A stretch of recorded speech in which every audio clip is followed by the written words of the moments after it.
Bonjour à tous, c'est Charles au micro pour vous servir. Particulièrement aujourd'hui, mon équipe technique et moi avons choisi de vous présenter une homélie catholique qui parle du retour de Jésus. Dans le but de vous aider à travailler votre salut, nous vous proposons une prédication dominicale qui a retenu notre attention. Elle est tirée d'une homélie présentée par un diacre, le diacre Thomas, sous couvert d'un curé paroissial, le père Festus. Cette homélie date du 16 novembre 2015 et elle a eu lieu dans la paroisse Notre-Dame du Rosaire. Comme nous vous l'avons déjà dit, le thème de cette homélie est le retour de Jésus. Les versets de base sont Daniel chapitre 12, versets 1 à 3 et Marc chapitre 13, versets 24 à 33. Nous commençons le résumé de cette homélie.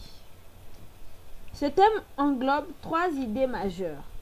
La première est que Jésus, qui est d'abord venu sur la terre pour sauver, est également celui qui reviendra sur la terre, mais cette fois pour juger. La seconde idée est que le retour de Jésus-Christ sur la terre est d'ordre secret. Et la troisième idée est que la venue du Seigneur Jésus doit nous aider à penser à notre salut. Lisons notre premier texte de base qui est Marc chapitre 13, versets 24 à 33. Mais en ces jours-là, après cette tribulation, le soleil s'obscurcira, la lune ne donnera plus sa lumière, les étoiles se mettront à tomber du ciel, et les puissances qui sont dans les cieux seront ébranlées. Et alors on verra le Fils de l'homme venant dans des nuées, avec grande puissance et gloire. Et alors il enverra les anges pour rassembler ses élus des 4 vents, de l'extrémité de la terre à l'extrémité du ciel. Du figuier apprenez cette parabole. Dès que sa ramure devient flexible et que ses feuilles poussent, vous comprenez que l'été est proche. Ainsi vous, lorsque vous verrez cela arriver, comprenez qu'il est proche aux portes. En vérité, je vous le dis, cette génération ne passera pas que tout cela ne soit arrivé. Le ciel et la terre passeront, mais mes paroles ne passeront point. Quant à la date de ce jour ou à l'heure, personne ne les connaît, ni les anges dans le ciel, ni le Fils, personne que le Père. Soyez sur vos gardes, veillez, car vous ne savez pas quand ce sera le moment. L'interprétation de ce passage biblique nous renvoie à des mises en garde. Dans ce passage, il est établi clairement que le Seigneur Jésus reviendra un jour sur la terre après un temps de tribulation. Mais ce jour du retour de Jésus entraînera la chute d'un grand nombre de personnes. Ainsi, pour paraître dignement debout devant le Christ le jour de son retour, il faut veiller. Il faut être vigilant à ne pas tomber dans des ruses et des distractions liées à la date du retour de Jésus, car il n'y a que le Père qui connaît quand se fera son retour. Il faut donc être vigilant. De plus, il est inutile de chercher à connaître cette date, car ce que Dieu cache, il ne le fait pas en vain. En effet, tout secret est porteur d'une réalité bonne ou mauvaise. Découvrir un secret peut pousser à adopter une conduite qui finalement nous portera préjudice. Par exemple, si un chrétien apprend trop tôt qu'il plaît à Dieu et que Dieu a inscrit son nom dans le livre de vie, ce chrétien pourrait se mettre à négliger ses actions de salut. Il pourrait se dire que puisqu'il est déjà sauvé, il n'a plus d'efforts à fournir pour plaire à Dieu, et il pourrait commencer à vivre sa vie comme bon lui semble, puisqu'il sera certain que quoi qu'il fasse, il ira au paradis. Or, la conséquence de cela est qu'il finira par déplaire à Dieu et perdre son salut. Et la perte du salut est possible, car dans la vie, rien n'est jamais acquis définitivement. Il faut toujours faire des efforts pour garder ce que l'on possède déjà. Un autre exemple montre qu'il n'est pas bon de découvrir les secrets. Il s'agit des conséquences que peuvent avoir les révélations faites par les médiums et par les charlatans, appelés aussi les marabouts. Nous déclarons sans détour que les révélations des marabouts sont de faux secrets. Et le pire, c'est qu'ils détruisent et divisent des familles.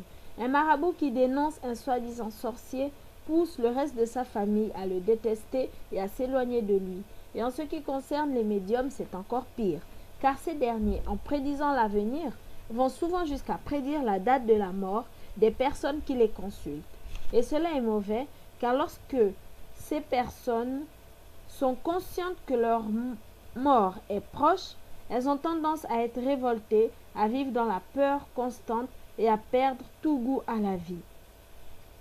Certaines personnes, en sachant que leur mort arrive, décident de vivre dans l'excès pour profiter du temps qu'il leur reste à vivre. Et cela pousse à faire des folies qui les éloignent de Dieu. Par ailleurs, il existe même des personnes qui se suicident lorsque le secret qu'on leur a révélé est trop difficile à gérer pour elles. Les conséquences d'un secret divulgué sans préparation psychologique peuvent donc être extrêmement désastreuses. Par conséquent, chercher à découvrir ce que Dieu cache n'est pas un bon comportement. Et Dieu ne veut pas que nous sachions quel jour reviendra Jésus-Christ de Nazareth. Dieu, le Père, sait pour quelle bonne raison il préfère garder le retour de Jésus secret.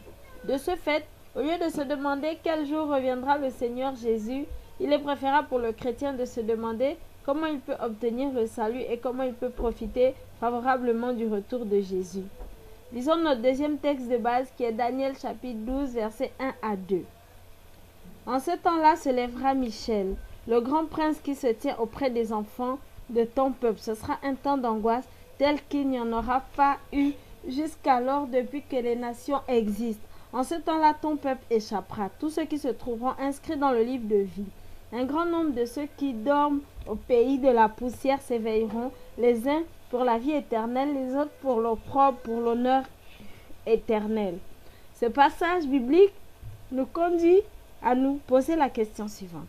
Que faire pour appartenir au groupe de personnes que Dieu ressuscitera pour leur donner la gloire et la vie éternelle? Nous vous présentons tous ces versets bibliques dans l'objectif de vous faire savoir ce qu'il faut faire pour que le retour de Jésus soit un avantage pour nous et non un inconvénient. Bref, toutes les interrogations que nous avons posées ont une seule réponse. Pour que le retour de Jésus soit profitable aux chrétiens, il faut au préalable qu'ils fassent attention aux signes du salut, car ce sont ces signes du salut qui lui permettront de tenir ferme durant le temps des tribulations et d'angoisse qui régnera sur la terre avant le retour de Jésus. Voyons ensemble certains des signes du salut. 1. La cloche du dimanche qui sonne. Cette cloche est un signe du salut car elle invite tout le monde à l'église, entendre le message du salut qu'annonce le curé, l'évêque et toutes les personnes mandatées pour le faire. 2. S'intéresser à la Bible. Acheter ou acquérir une Bible, dans le but de la lire régulièrement, est un signe de salut, car ce livre saint donne par excellence les règles à suivre pour obtenir le salut sur la terre, notamment aimer son prochain, savoir pardonner. Tout ce qui est écrit dans la Bible est vrai, et c'est la raison pour laquelle nous devons la lire. 3. Avoir le Saint-Esprit. L'Esprit Saint est un signe du salut, car c'est la force qui anime le chrétien et qui lui donne la puissance d'être fidèle à Dieu. Le Saint-Esprit donne la force de mettre en pratique les règles de la Bible. Et l'Esprit Saint donne également le courage pour supporter les difficultés de la vie. 4. La prière régulière. C'est un signe de salut car le fait de prier constamment produit chez le chrétien une foi agissante qui assure le salut. De plus, la prière continuelle contribuera à garder le chrétien debout en veille et ce jusqu'au retour de Jésus. Comme le Seigneur lui-même l'a dit, il faut veiller et prier en tout temps pour que la venue de Jésus ne soit pas un jour de terrible jugement pour nous. Enfin, pour conclure cette homélie, nous allons faire ensemble la lecture du psaume chapitre 16, verset 1, qui nous enseigne qu'il n'y a que Dieu qui peut nous protéger de toutes choses et même nous protéger des tentations. Donc il est nécessaire de l'avoir pour refuge. Il est nécessaire de se confier en lui. Nous lisons. Garde-moi, ô Dieu, mon refuge est en toi.